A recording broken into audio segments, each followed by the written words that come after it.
সোমা দেবী এবং মানিকবাবু বছর 5 আগে নতুন কলোনিতে উঠে এসেছেন। যদিও মানিকবাবুর বেতন খুব একটা বেশি নয়, তবুও কলোনির আর 5 জন মহিলার সঙ্গে তালে তাল মেলানোর জন্য সোমা দেবী প্রচুর পরিমাণে টাকা পয়সা খরচ করতেন, যা দেখে মানিকবাবু চিন্তায় পড়ে যান। এসব কি হয়েছে? তুমি জানো আমার যা বেতন তাতে করে ঠিকভাবে সংসারটা চালালে কোনো সমস্যাই থাকবে না, কিন্তু তোমাকে তো দেখছি দিনের পর দিন তুমি খরচা বাড়িয়ে চলেছো। এভাবে চললে তো রাজার ভান্ডারও শেষ হয়ে যাবে। আরে বাবা, তুমি সবসময় আমার খরচের পেছনে কেন পড়ে থাকো? এত ভালো জায়গায় আমরা বাড়ি কিনেছি, 5 জনের সঙ্গে তালে তাল মিলিয়ে না চললে সবাই কি ভাববে? কে কি ভাববে তাতে আমার কোনো যায় আসে না। আমি তোমাকে সংসার চালানোর জন্য কিপটামো করতে বলছি না, কিন্তু তুমি যেভাবে নতুন নতুন জিনিসের আইডিয়া করছো, প্রতি মাসে কিটিপাটি করে ফালতু টাকা খরচ করার কোনো লাভ আছে? এদিকে ছেলেটাও তো বড় হয়ে গেছে, ওর তো বিয়েও দিতে হবে। এবারে একটা ভালো মেয়ে দেখে ওর বিয়ের ব্যবস্থা করো। আরে এটার সঙ্গে আমার খরচের কি সম্পর্ক? আজ বললেই কালকে ভালো একটা মেয়ে খুঁজে পেয়ে যাবে। আর ছেলের বিয়েতে কি এমন ঝামেলা? ছেলের বিয়ে বলে কোনো দায়িত্ব নেই নাকি? আজকালকার যুগে ঠিকঠাক ভাবে একটা বিয়ে দিতে গেলে কমসে কম 10 লাখ টাকার খরচ আছে। তুমি যেভাবে খরচের উপর সংসার দাঁড় করিয়েছো, তাতে করে ব্যাংক থেকে 50 টাকাও পাওয়া যাবে না। ব্যাংকের অ্যাকাউন্ট একেবারে শূন্য করে দিয়েছো। ব্যাংক অ্যাকাউন্ট শূন্য তাতে কি হয়েছে? তোমার ছেলে ভালো জায়গায় রোজগার করে, ওকে বলে ওর অ্যাকাউন্ট থেকে টাকা নেবে। আর তারপরে যদি টাকা কম পড়ে তাহলে আমরা একটা লোন নিয়ে নেব। এসব কোনো সমস্যা হবে না। আমি আজ থেকেই সঞ্জয়ের জন্য মেয়ে খোঁজা শুরু করব। এরপর থেকে সোমা দেবী পার্টিতে গিয়ে সব মহিলাদেরকে পাত্রী খোঁজার কথা বলেন। এদিকে খবরের কাগজেও বিজ্ঞাপন দেয়।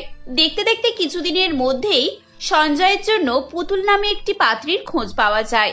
মানিকবাবু ব্যাংক থেকে একটি লোন নেন এবং বাপ ছেলে মিলে অর্ধেক অর্ধেক করে লোন শোধ করার দায়িত্ব নেয়।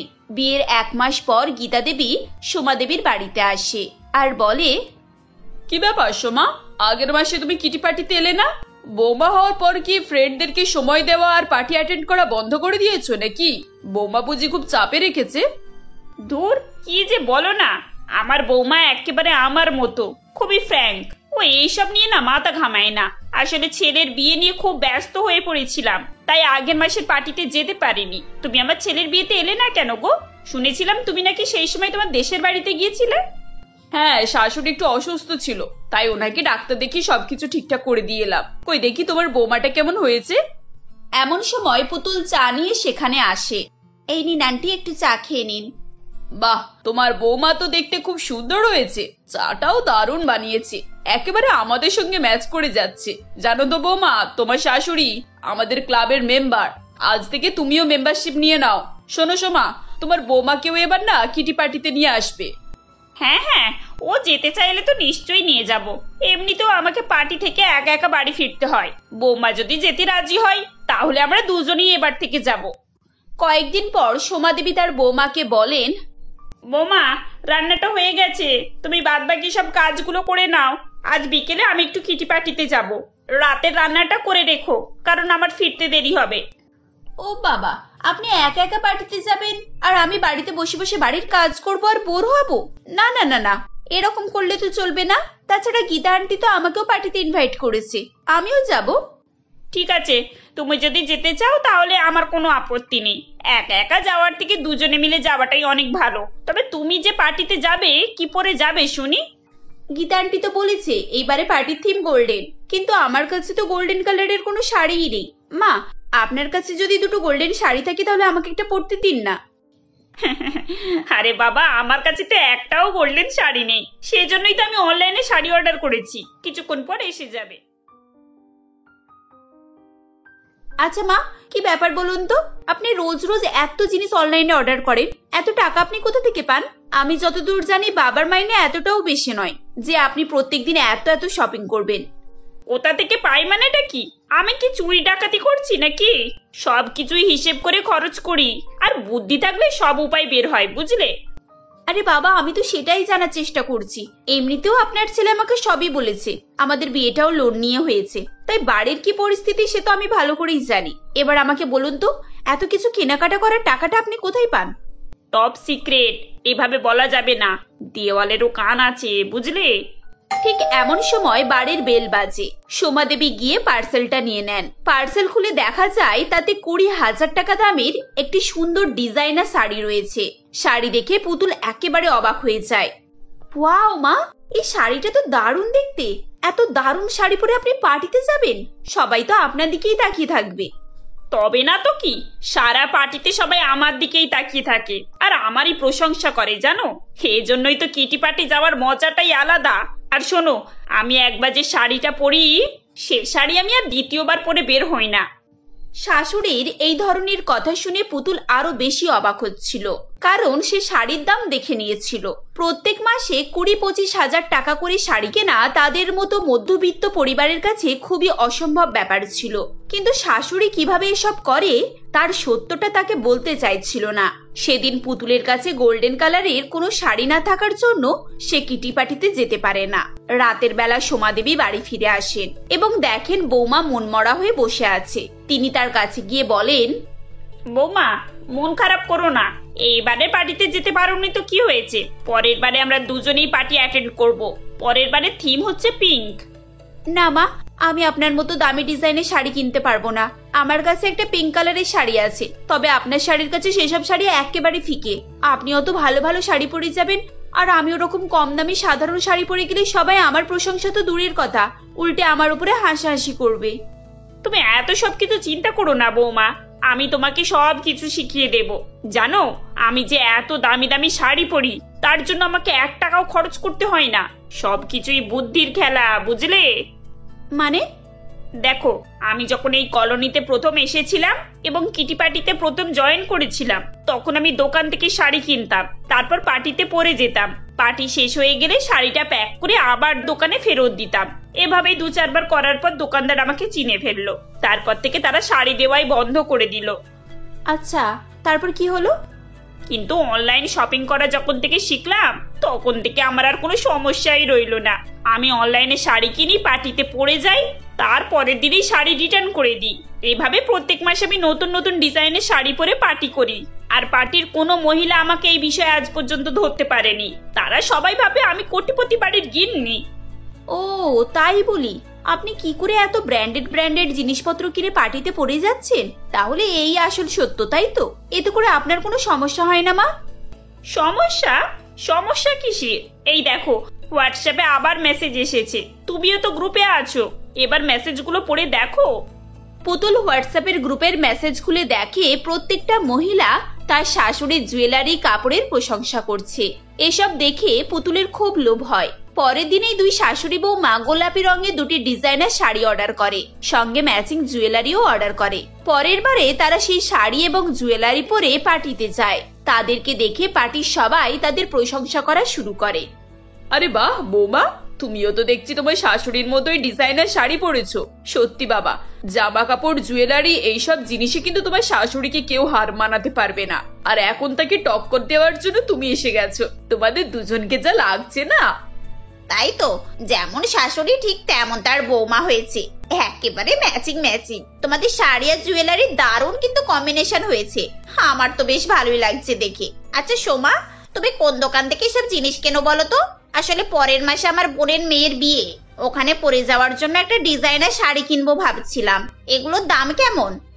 বৌমা, আমার শাড়িটা তো 22,000 টাকা নিল, তোমারটার দাম কত যেন? আমার শাড়ি তো 36,000 টাকা দাম, আর এই জুয়েলারিগুলো এগুলো 14,000 টাকা নিয়েছে। ও বাবা, এত টাকা দিয়ে শাড়ি জুয়েলারি কিনতে গেলে তো আমি ভিখারি হয়ে যাব।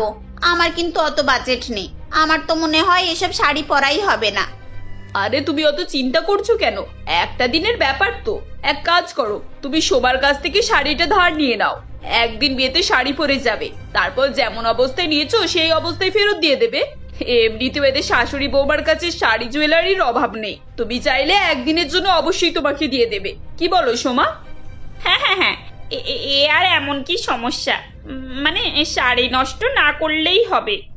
তাহলে সেইবারে যে লাল শাড়িটা পরে এসেছিলে ওটা দেবে আমাকে, আর তার সঙ্গে ম্যাচিং জুয়েলারি গুলোও সব লাগবে। আমি পরশুদিন তোমার বাড়িতে আনতে যাব, কেমন?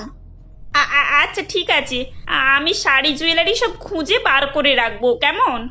পার্টি শেষে বাড়ি ফিরে এসে পুতুল সোমা দেবীকে বলে, মা, আপনি প্রিয়া আন্টিকে শাড়ি দেবেন বলেছেন, তার সঙ্গে জুয়েলারিও, কিন্তু এখন সেসব কোথায় পাবেন? এভাবে তো আমরা ফেঁসে যাচ্ছি মা। আরে বাবা, আমি তো নাও বলতে পারলাম না। তাছাড়া সবার কাছে না বললে আমার রেপুটেশনটা কতটা খারাপ হয়ে যেত বলো তো। এটা আর এমন কোনো সমস্যা নয়। আর একবার ওয়েবসাইট থেকে শাড়ি আর জুয়েলারিটা অর্ডার করে নিলেই হয়ে যাবে। যেদিন তোমার প্রিয়া আন্টি ফেরত দেবে তার পরের দিনই আমরা রিটার্ন করে দেব। এরপর সোমা দেবী আবার পুরনো শাড়িটা অর্ডার করেন। শাড়ি এবং জুয়েলারি নিয়ে এবারে প্রায় 60,000 টাকার কাছাকাছি বিল আসে। বৌমা, আমার কাছে তো এখন অত টাকা নেই। তাছাড়া এইবারের কাপড়গুলো এখনো রিফান্ড হয়নি। তাই বলছিলাম কি, তুমি সঞ্জয়ের অ্যাকাউন্ট থেকে টাকাটা আমাকে এক্ষুনি ট্রান্সফার করো। কিন্তু মা, আপনার ছেলে জানতে পারলে তো আমাকে খুব বকাবকি করবে। আমি আগের বারে ওর কার্ড থেকে 30,000 টাকা নিয়ে শপিং করেছিলাম, যদিও 3 দিন পরে টাকাটা রিফান্ড হয়ে যায়। এসবে কিন্তু ও খুব বিরক্ত হয়। আমাকেও বলছিল এভাবে টাকা ডেবিট আর ক্রেডিট করলে আমার কাছ থেকে কার্ড কেড়ে নেবে। আরে বাবা, এত ভয় পাওয়ার কি আছে? আমি তোমার বাবাকে কখনো এইসব নিয়ে ভয় পাই না, বুঝলে? তাই তুমিও আমার মতো সাহসী হও। এত বছর ধরে আমি এইসব করছি, আমাকে দেখেও তো তোমার একটু মনে জোর আনা দরকার। শাশুড়ি এভাবে বললে পুতুল তার স্বামীর ফোন থেকে 60,000 টাকা শাশুড়ির অ্যাকাউন্টে ট্রান্সফার করে। সোমা দেবী শাড়ি অর্ডার করেন এবং 2 দিন পরে প্রিয়া দেবীকে শাড়ি এবং জুয়েলারি দিয়ে দেন। 1 সপ্তাহ পরের ঘটনা, প্রিয়া দেবী শাড়ি এবং জুয়েলারি কিছুই ফেরত দেয় না। সোমা দেবী এবং পুতুল চিন্তায় পড়ে যায়। ক্লাবে গিয়ে খোঁজ পাওয়া যায় যে প্রিয়া দেবী এখনো দেশের বাড়ি থেকে ফেরত আসেনি। তাকে ফোন করা হয়, কিন্তু ফোনে তাকে পাওয়াই যায় না। মা, এবার কি হবে? 15.5 দিনের মধ্যে রিটার্ন না করলে আমরা তো রিফান্ড পলিসি পাবো না, আর 60,000 টাকা আমাদের জলে চলে যাবে। আপনার ছেলে জানতে পারলে একবার কি হবে ভাবুন। প্রিয়া তো বলেছিল 4 দিন পরেই ফিরে আসবে। এতদিন হয়ে গেল, না ফিরে আসছে না ফোনে ওর সঙ্গে যোগাযোগ করা যাচ্ছে। ও আমাকে যে এভাবে ফাঁসিয়ে দেবে আমি তো বুঝতেই পারিনি। শাশুড়ি বৌমার অবস্থা একেবারে নাজেহাল হয়ে পড়েছিল। এভাবেই 15 দিনের মেয়াদ শেষ হয়। সঞ্জয় তার অ্যাকাউন্টের হিসেব দেখে পুতুলকে খুব রাগারাগি করে। তোমাকে আমি আগেও বলেছি যে আমার অ্যাকাউন্টে কোনো টাকা ট্রান্সফার করবে না। তুমি 60,000 টাকা দিয়ে কি করেছো আমাকে বলো তো। আমাকে ক্ষমা করে দাও। আমি টাকাটা মায়ের অ্যাকাউন্টে ট্রান্সফার করেছিলাম। আমরা অনলাইনে কিছুটা শপিং করেছি। তোমার কি মাথা খারাপ আছে নাকি? 60,000 টাকা দিয়ে কেউ শপিং করে? জানো ওই টাকাটা আমার ব্যাংকের লোনের জন্য ছিল। এই মাসে আমি লোন দিতে পারছি না, তার ফলে যে কত টাকা সুদ দিতে হবে সেটা তোমার আইডিয়া আছে? আজকের পর থেকে তুমি আমার কোনো কার্ডে হাত দেবে না। সঞ্জয় পুতুলের কাছ থেকে তার ক্রেডিট কার্ড এবং এটিএম কার্ড সব নিয়ে নেয়। এভাবেই 2 বউ শাশুড়ির খুব শিক্ষা হয়। তারা দুজনে শপথ নেয় যে এরপর থেকে তারা আর কখনোই অনলাইনে এভাবে শপিং করবে না। কয়েকদিন পর প্রিয়া দেবী এবং গীতা দেবী তাদের বাড়িতে আসেন। এই নাও সোমা, তোমার শাড়ি আর জুয়েলারি। আসলে বিয়ে বাড়িতে গিয়ে এক কাণ্ড হয়েছিল জানো। বিয়েটা তো ভেঙেই যাচ্ছিল। ওই ছেলে নাকি অন্য জায়গায় আগে থেকেই বিয়ে ঠিক হয়েছিল। এসব কত ঝামেলার পর আবার অন্য একটা পাত্র দেখে বিয়ে হলো। আর গ্রামের দিকে তো এমনিতেই নেটওয়ার্ক থাকে না, তাই তোমাদের ফোনটাও অ্যাটেন্ড করতে পারেনি গো। যাই হোক, এই শাড়ি আর জুয়েলারি দেখে সবাই খুব প্রশংসা করেছে। তোমাদেরকে অনেক ধন্যবাদ। সোমা, একটা সমস্যা হয়ে গেছে। তোমার শাড়ির ট্যাগটা ছিঁড়ে দিয়েছে, আর এতদিন পর রিটার্ন পলিসি আছে বলে আমারও মনে হয় না। গীতা দেবীর কথা শুনে 2 শাশুড়ি বৌমা খুব অবাক হয়ে যায়। তোমরা দুজন এত অবাক হয়ে আমাদের দিকে দেখছো কেন? তোমরা কি ভেবেছো আমরা কিছু জানি না? তোমরা যখন প্রত্যেক পার্টিতে নতুন নতুন শাড়ি পরে আসো আর তার সঙ্গে ট্যাগটা ঝোলে, আমরা তখনই সব বুঝতে পারি যে আসল ব্যাপারটা কি। তোমরা কাপড় কেনো আর সেটাকে রিটার্ন করো, কিন্তু এইবার তো তোমরা খুব ভালোই ফ্যাশন ফেসে গেছো। যাই হোক, আমরা এবার উঠি গো, আমাদেরও দেরি হয়ে গেল। এই বলে গীতা দেবী এবং প্রিয়া দেবী সেখান থেকে চলে যায়। তারা 2 শাশুড়ি বৌমা অবাক হয়ে তাদের দিকে তাকিয়ে থাকে। যেভাবে তারা এতদিন চালাকি করে আসছিল, তারা ভাবছিল তাদেরকে কেউ ধরতেই পারেনি, কিন্তু প্রত্যেকটা চালাকির একটা সর্দার থাকে। যাই হোক, এরপর থেকে শাশুড়ি বৌমার আর পার্টির নেশা থাকে না এবং তারা মন দিয়ে সংসার করতে থাকে। আজ সকাল থেকেই সুনিতাকে হাসি খুশি দেখাচ্ছিল, কারণ সে আজ তার পছন্দের ডায়মন্ড নেকলেস অনলাইনে খুঁজে পেয়েছিল এবং সেই খুশির মুহূর্তেই সেখানে সুনিতার স্বামী শিমুল আসে। তাকে দেখা মাত্রই সুনিতা তার কাছে গিয়ে বলে, বাবু এই দেখো, আমি আমার পছন্দের নেকলেসটা আজ মাই শপিং ওয়েবসাইটে খুঁজে পেলাম, তাহলে অর্ডার করে ফেলি। হ্যাঁ করো না, এতে জিজ্ঞাসা করার কি আছে? তোমার কাছে তো আমার ক্রেডিট কার্ড ডেবিট কার্ড সবকিছুই আছে। না মানে ভাবছিলাম তোমাকে একবার জিজ্ঞাসা করে নেব, কারণ এটা 1.5 লক্ষ টাকা দাম, আর এত টাকা যদি তোমার কার্ডে না থাকে। সুনিতার কথা শুনে শিমুল মুচকি হাসে ও সে বলে, আরে বাবা, তোমার হাতে 20 স্টার কোম্পানির মালিক শিমুল অধিকারী ব্যাংক ক্রেডিট কার্ড আছে, ওতে আবার 2 লক্ষ টাকা থাকবে না? এটা আবার হয় নাকি? তুমি নিশ্চিন্তে কেনাকাটা করো, যদিও বিয়ের পর এই প্রথমবার তুমি আমার কাছ থেকে কিছু চাইলে। শিমুলের কথা শুনে তখন সুনিতা খুবই খুশি হয়ে যায় ও সে মন খুলে অনলাইনে শপিং করতে থাকে। আসলে শিমুল ও সুনিতার কয়েক মাস আগেই বিয়ে হয়েছিল, আর তাই সুনিতা শিমুলের সম্পর্কে খুব বেশি কিছু জানতো না। শিমুল ধনী বাড়ির ছেলে সে জানতো, সে যে কোটিপতি ব্যবসায়ী সেটার সম্পর্কে তার কোনোই ধারণা ছিল না। এরপর সুনিতা মনে মনে ভাবে, বাহ মা, তুমি তো সত্যি মহান, আজ তোমার জন্যই আমার ধনী হওয়ার স্বপ্নটা পূরণ হলো। তখন বুঝতাম না যে তুমি ওরকম কেন বলতে, কিন্তু এখন হাজার হাজার টাকা দামের ড্রেস, জুতো, লক্ষ টাকা দামি হার পেয়ে বুঝতে পেরেছি। কি হলো সুনিতা, এনি প্রবলেম? তুমি হঠাৎই এরকম চুপ হয়ে গেলে যে? না না, তেমন কিছুই নয়, আসলে আমি আমার পুরানো দিনের কথা ভাবছিলাম। Oh darling, so of your next, forget your rest. কারণ তুমি এখন আর দারিদ্র বাড়ির মেয়ে নয়, তুমি কোটিপতির বউ। তা তুমি তোমার জীবনকে হাসি খুশি কাটাও। হ্যাঁ শিমুল, এটা সত্যি। আমি আর আমার অতীতকে মনে করতেও চাই না, কারণ ওখানে শুধু কষ্ট আর দুঃখই ছিল। আমি আমার অতীতকে ভুলে যেতে চাই। আচ্ছা ঠিক আছে, ওসব বাদ দাও। আজ প্রতাপপুরে বসন্ত মেলা বসেছে, আমি ভাবছি কি তোমাকে নিয়ে আমি মেলায় যাব। শিমুল, তুমি কোন প্রতাপপুরের কথা বলছো? আমাদের বাড়ির ওখানে নাকি? আরে হ্যাঁ রে বাবা, হ্যাঁ। আমি আবার কোন জায়গার কথা বলবো? আমাদের পাশে তো প্রতাপপুর, আর প্রতাপপুর একটাই আছে। আচ্ছা ওসব বাদ দাও, তুমি তাড়াতাড়ি রেডি হয়ে নাও। শিমুলের কথা শুনে তখন সুনিতা খুবই খুশি হয়ে যায় ও সে তখন রেডি হতে চলে যায়। এরপর সুনিতা রেডি হয়ে গেলে শিমুল তাকে নিয়ে তাদের পার্সোনাল গাড়িতে করেই মেলাতে চলে যায় এবং তারা দুজনে বেশ আনন্দের সঙ্গেই মেলাতে ঘুরতে থাকে। ঠিক তখনই সুনিতার গ্রামের এক বান্ধবী শীর্ষার সঙ্গে তার দেখা হয়। তখন, আরে সুনিতা, তুই এখানে? বাবা, কি দামি ড্রেস পরে মেলাতে এসেছিস, আর তোর কলার হারটাও তো দেখে সোনার মনে হচ্ছে। হ্যাঁ, মনে হবে না, আসলেই তো ওটা সোনা, আর ওতে ডায়মন্ডের কাজ করা আছে। যদিও এগুলো এখন আমার কাছে কমন ব্যাপার। তা বল, তুই কি মেলাতে ঘুরতে এসেছিস? না না, আমি কেন ঘুরতে আসবো? আমি তো এখানে বেলুন বিক্রি করতে এসেছি। কেন, তুই কি জানিস না নাকি? তুই আর তোর মাও তো মেলায় বেলুন বিক্রি করতিস। যারে, এ মনে হয় আজই সকলের সামনে আমার প্রেস্টিজ পাংচার করে দেবে। আমারই ভুল হয়েছে এই মেলাতে আসা।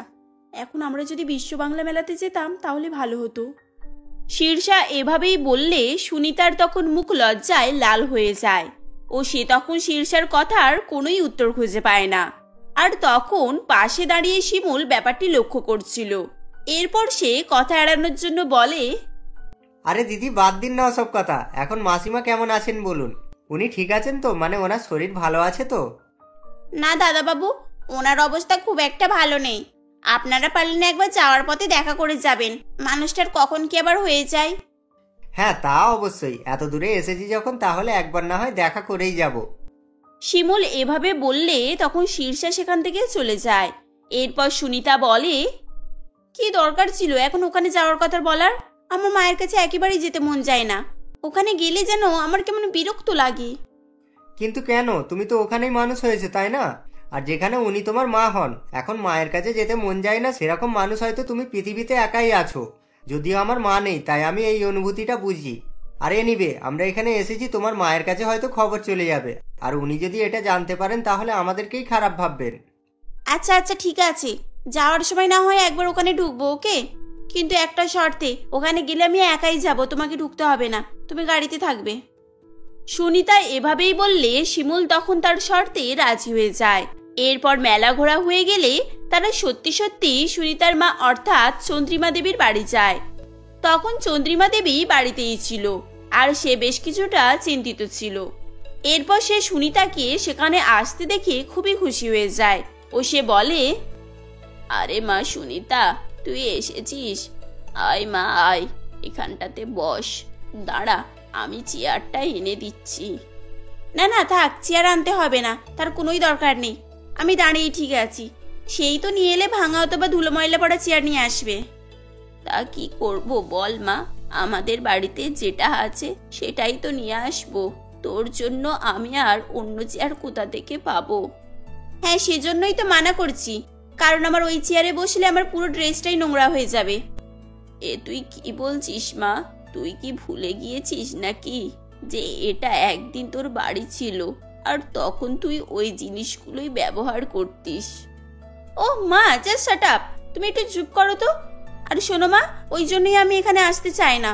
এখানে এলে শুধু দারিদ্র আর দারিদ্রতা নিয়ে আলোচনা হয়, আর তাই দেখো শিমুলও এখানে ঢোকেনি।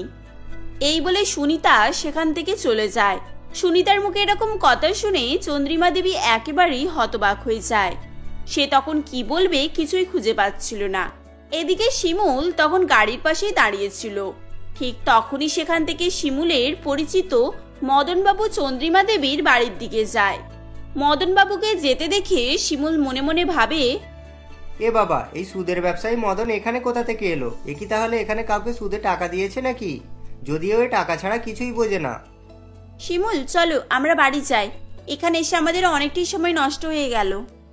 হ্যাঁ, সে না হয় যাচ্ছে, কিন্তু এই মদন কাকা এখানে মানে তোমাদের বাড়িতে কি করছেন? উনি কি তোমার কেউ হন নাকি? মানে আত্মীয় টাত্মীয় নয় তো? আরে না না, ওই বুড়ো টাকলুটা আমাদের কেউই না। এখন তুমি চলো তো, আমায় গিয়ে শপিং এ যেতে হবে। এমনিতে এখানে এসে আমার মুডটা খারাপ হয়ে গিয়েছে। সুনিতার কথা মতো ওই শিমুল তাকে নিয়ে বাড়িতে চলে আসে, কিন্তু তার মাথায় মদনের সেখানে যাওয়ার রহস্য তখনও ছিল। তাই সে আবারও গাড়ি নিয়ে চন্দ্রিমা দেবীর বাড়িতে যায়। ও সেখানে গিয়ে দেখে মদনবাবু চন্দ্রিমা দেবীর সঙ্গেই কথা বলছে। তখন, এই যে চন্দ্রিমা, আমি তোমায় আর সময় দিতে পারবো না, কারণ তুমি এর আগে আমার অনেক সময় নষ্ট করেছো। এখন আমি আর তোমার কোনো কথাই শুনবো না। তুমি আমায় টাকা দিতে পারোনি, তাই এখনই আমি তোমাকে বাড়ি থেকে বের করে দেব। যাও, এখান থেকে বেরিয়ে যাও আর নিজের রাস্তা দেখে নাও। বাবু আমার উপরে দয়া করুন, এখন আপনি হঠাৎই এভাবে তাড়িয়ে দিলে আমি খুবই বিপদে পড়ব। আর এখন কোথায় বা যাব বলুন? মেয়ের বিয়ে দিয়ে আমার সব টাকাই শেষ হয়ে গিয়েছে। চুপ করো, আমায় আর ঢপ মারতে হবে না। তোমার মেয়ে সুনিতার যেই বাড়িতে বিয়ে হয়েছে, মানে শিমুল, আমি ওকে ভালোভাবেই চিনি। ও যেমন ধনী তেমনই ভালো মানুষ। এখন কি তোমার কথা মতো ও তোমার কাছ থেকে যৌতুক নিয়েছে এটা আমি বিশ্বাস করব নাকি? হ্যাঁ নিয়েছে বাবু, আমার কাছ থেকে 4 লক্ষ টাকা যৌতুকে নিয়েছে, আর আমি নন্দন ঘটকের হাতেই টাকা দিয়েছি। আসলে চন্দ্রিমা দেবী ঠিকই বলছিল। কয়েক মাস আগের কথা, যখন সুনিতার বিয়ে হয়নি, তখন সুনিতা তার মা চন্দ্রিমা দেবীর সঙ্গেই বাস করত। দেখতে গেলে চন্দ্রিমা দেবী খুবই দারিদ্র ছিল, আর দিনমজুরের কাজ করে তার থাকা খাওয়া হলেও সুনিতার বিয়ের জন্য কোনো টাকাই সে সঞ্চয় করে রাখতে পারত না। এমনই একদিন নন্দন নামের একটি ঘটক তাদের বাড়িতে আসে। তখন, ঘটক মশাই, আপনি আমার মেয়ের জন্য একটি ভালো পাত্র দেখুন, যাতে করে আমার মেয়ের ভবিষ্যৎ ভালো কাটে। দেখতেই তো পাচ্ছেন আমার অবস্থা। এখন আমি চাই না আমার মেয়েও আমার মতো কষ্ট পাক। হ্যাঁ, সে না হয় বুঝলাম, কিন্তু চন্দ্রিমা দেবী, এখন শুধু ভাত কারোরই মুখে ওঠে না। আপনি হয়তো বুঝতেই পারছেন আমি কি বলতে চাইছি। আর যদি মোটা টাকা যৌতুক দিতে পারেন তাহলে আপনার মেয়ের ভালো ভবিষ্যৎ নিশ্চিত।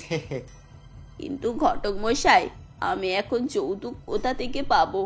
বুঝতেই তো পারছেন আমার মতো দারিদ্রের কাছে সঞ্চিত কি বা থাকতে পারে। চন্দ্রিমা দেবীর কথা শুনে তখন নন্দনবাবু একটু চিন্তায় পড়ে যায়। ও সে এদিক ওদিক দেখার পর বলে, আরে নেই মানে, এই তো আপনার বাড়ি রয়েছে।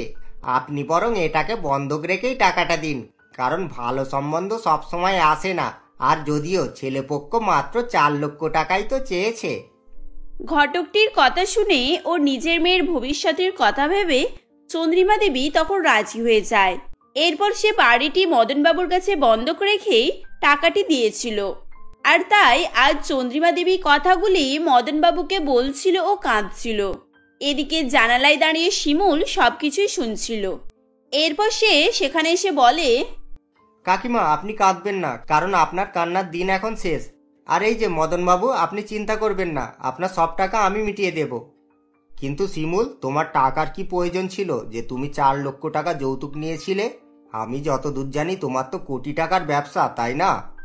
না মদনবাবু, আমি কোনো টাকাই নিইনি। ওই টাকাটা হয়তো ঘটকবাবু চালাকি করে নিজেই আত্মসাৎ করেছে। আপনি চিন্তা করবেন না, আমি সেই ব্যবস্থাও করব। আর সব থেকে আগে আমায় সুনিতাকে এটা বোঝাতে হবে যে ওর জন্য মাসিমা কত বড় স্যাক্রিফাইস করতে চলেছিল। শিমুল সেদিন এভাবেই বলছিল এবং সে পিছনে ফিরে দেখে সুনিতাও সেখানে দাঁড়িয়ে আছে। এরপর সুনিতা বলে, না শিমুল, আমায় আর কিছুই বোঝাতে হবে না, আমি সব কিছুই বুঝে গিয়েছি। আর মা, তুমি আমায় পারলে ক্ষমা করে দাও। আমি না জেনে শুনে তোমাকে অনেক অপমান করেছি, আর সেখানে তুমি আমার ভালো ভবিষ্যতের জন্য এত বড় বলিদান দিতে যাচ্ছিলে। সুনিতা সেদিন এভাবেই সকলের কাছে ক্ষমা চাইতে থাকে। সে যে নিজের ভুল বুঝতে পেরেছে জেনে সকলেই তাকে ক্ষমা করে দেয়। এরপর শিমুল তার কথা অনুযায়ী চন্দ্রিমা দেবীকে তার বাড়ি ফিরিয়ে দেয়, যেটা পেয়ে চন্দ্রিমা দেবীও খুশি ছিল। আর তারা এভাবেই সকলে হাসি খুশিতে বসবাস করতে থাকে।